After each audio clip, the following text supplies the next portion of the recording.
We're with Councillor Elaine Macdonald of Cornwall, Ontario. Elaine, 398 job layoffs from StarTech. Yes, and I just heard the news from you, Jamie. Thank you for the news. And I just want to say that I'm not speaking officially as a city councillor here. I'm speaking as a woman on the street and a citizen of Cornwall who shares the pain of all the people who've received those layoff notices, and also as a member of the Labour Council, because obviously every job to us is precious. Some jobs are more vulnerable to situations like this than others, and I think people at StarTech maybe have felt fears that this was coming, and they've expressed that in the last couple of months. We've heard rumblings. We hoped it wasn't going to happen, and now that it has, we certainly offer our basically condolences, because when you lose your job, this is your support.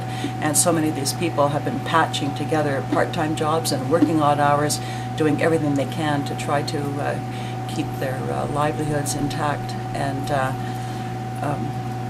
I can say this as a city councillor: our economic development department is working non-stop to try to create the climate, first of all, where people will come into town and set up shop here.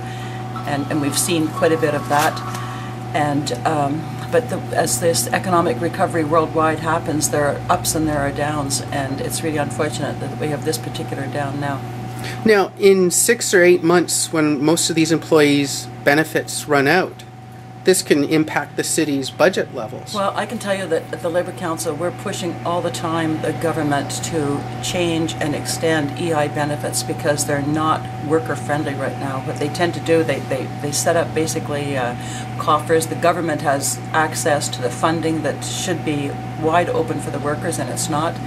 And we're pressing all the time, not just for an extension of the benefit period, but to heighten the amount of the benefits available to workers, and also to ease up the restrictions on re-educating oneself and retraining for future job situations.